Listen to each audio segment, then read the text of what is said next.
Every second in the trenches of World War I could be the last for any soldier there.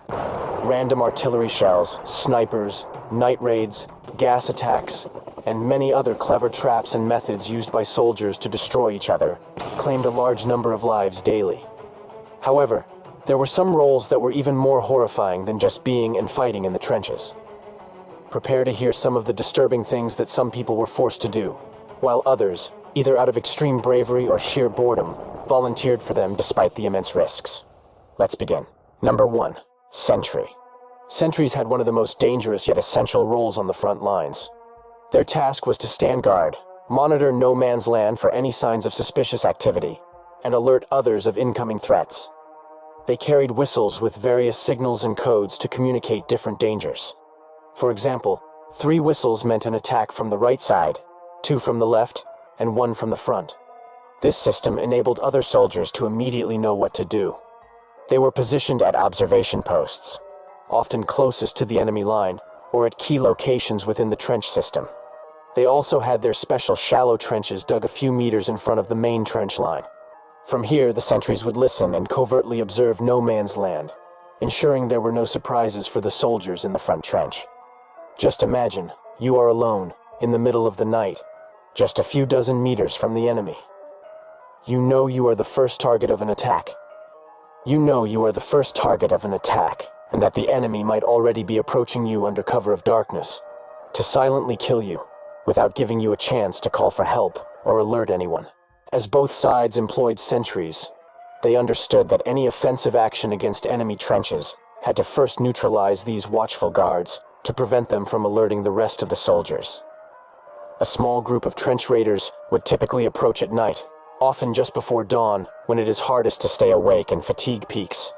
They camouflaged their faces with coal or mud to blend into the environment, especially when flares were fired and lit up the battlefield. Then, they would crawl slowly across no man's land in absolute silence. The preferred method for eliminating a sentry was always the quickest and quietest, using knives, trench clubs, or even bare hands to silence the sentry as stealthily as possible. One raider might cover the sentry's mouth, while another swiftly neutralized him. On the other hand, sentries had to maintain high vigilance during their shifts, which typically lasted an hour or two, but sometimes extended due to a lack of manpower. They had to continuously watch and listen towards the enemy trenches and no man's land, often through periscopes or protected metal slits to shield themselves from snipers. Staring long into the night under such tense conditions, the human brain can begin to hallucinate and struggle to distinguish reality from illusions. Sentries often thought they saw enemy movements or even dreamed of an attack, leading to false alarms. One tactic used to verify movement in the dark was to not look directly at it, but to casually pass their eyes from left to right a few times. It still appeared that something was moving when they scanned that area. Then it was likely that something was there. The psychological strain on sentries was immense. The constant state of high alert and the isolation of their posts led to intense stress and anxiety. Imagine the fear of not knowing when an attack might occur, coupled with the reality that you are the first target in such a brutal way. Moreover, because the entire front depended on the vigilance of sentries, if a sentry fell asleep or was found drunk on duty, they would face severe punishment or even execution. Number 2. Runner. You might wonder why human lives were risked to deliver messages, especially in an era of telephones and the emergence of early radios.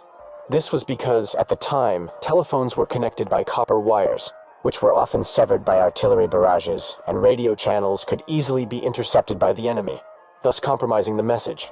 Pigeons and dogs were also used, but only a human could deliver urgent and sensitive messages quickly and efficiently.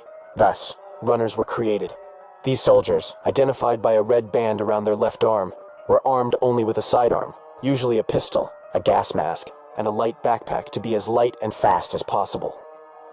They had to be physically fit, with excellent stamina to quickly traverse battlefields filled with mud and obstacles. Not to mention that all this happened under constant gunfire, artillery fire, and gas attacks. Urgent messages at critical moments could turn the tide of battle and be the difference between life and death and the success of the entire operation. They also had to be skilled map readers, and were often responsible for guiding troops into new areas of the battlefield. A good memory was also an advantage, to memorize messages should they be lost, or too sensitive to write down. Knowing their role, runners were a primary target for the enemy during battles. If they could kill or even capture a runner, they would gain an advantage over the enemy by interrupting their communications or intercepting messages. The risk to a runner's life was so great that messages were often sent with 2 or 3 carriers on different routes to ensure at least one reached its destination. As one veteran described the job, it was merely a question of how long he would last before being wounded or killed. However, despite the enormous risks and the dreadful nature of the job, soldiers often volunteered for it. Being a runner was extremely brave, and they were respected by other soldiers. There were also those who applied for the job out of boredom and the monotony of static warfare. But all in all, being a runner was a terrifying and very deadly role. Number 3. Tank crews. When tanks first appeared during the Battle of the Somme, they caused panic and fear among the enemy, who saw these massive metal beasts slowly crossing no man's land, crushing everything in their path, and firing from their cannons and machine guns.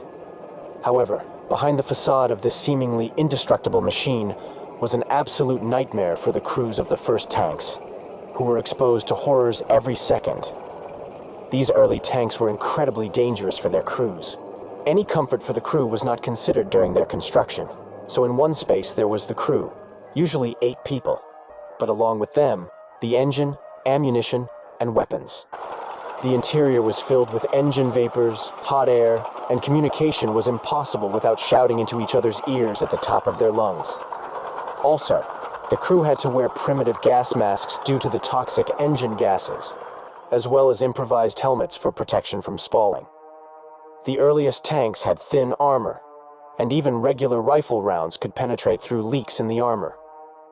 Even non-penetrating hits could dislodge metal shards from the tank's inner walls, sending them flying at great speed into the soldiers' faces. After the initial shock following the first appearance of tanks, the enemy soon found ways to counter them. Initially, improvised reverse bullets were used, with added gunpowder and turned upside down to increase their penetrative power, and after that, special tungsten K bullets appeared which could penetrate the armor of the first tanks. Anti-tank rifles were soon introduced, which easily penetrated the initial armor of World War I. When a bullet penetrated the armor, it would continue to ricochet inside the tank, creating a massacre and even causing explosions or fires. Of course, there was also the constant danger of breakdowns, or getting stuck in the mud, or obstacles of no man's land, leaving the crew as easy targets for enemy artillery. Even today, in modern times, being a tanker is an extremely demanding and difficult job, and these first tankers endured the unbearable. Number 4. Submarine crews. Perhaps the only thing worse for the crew than the primitive, still experimental technology of the World War I tank is when that tank is deep beneath the surface of the ocean. Thus, World War I saw the first significant use of submarines in warfare, and their crews faced extraordinary challenges and horrors. Life as a submariner during World War I was fraught with danger and discomfort, making it one of the most terrifying roles in the war. Submarines of that era were primitive by today's standards, and the conditions on board were harsh and often deadly. Submariners were crammed into tiny, overcrowded spaces filled with the constant stench of diesel, old sweat, and mold. There was no fresh air when submerged, and toxic fumes from the batteries and engines could fill the cramped interior. The early submarines had no way to purify the air or recycle oxygen, so oxygen levels would drop alarmingly during longer dives, leading to suffocation risks. Water constantly leaked, adding to the general discomfort and sense of dread. Once submerged, communication with the outside world was cut off, isolating the crew completely. There were also significant operational hazards. Submarines had limited battery life and could not stay submerged for long. They had to surface frequently to recharge batteries using diesel engines, exposing them to enemy detection and attack. The submarines were slow and lacked deep dive capabilities, making them easy targets for enemy ships and aircraft. Furthermore, the early torpedoes used by these submarines were notoriously unreliable and could even backfire, posing an immense risk to the crew itself. Many submariners faced the grim reality of torpedoes malfunctioning or failing to fire correctly. Some would hit enemy ships and not explode, while others could even circle back to the submarine and destroy it. The casualty rates were staggering. Germans lost 75% of their submarines and crews.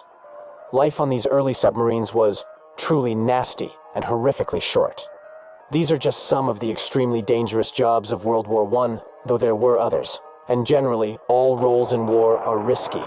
In the next video, if you are interested, we will describe some lesser-known, yet extraordinarily disturbing and deadly roles in the armies of World War I.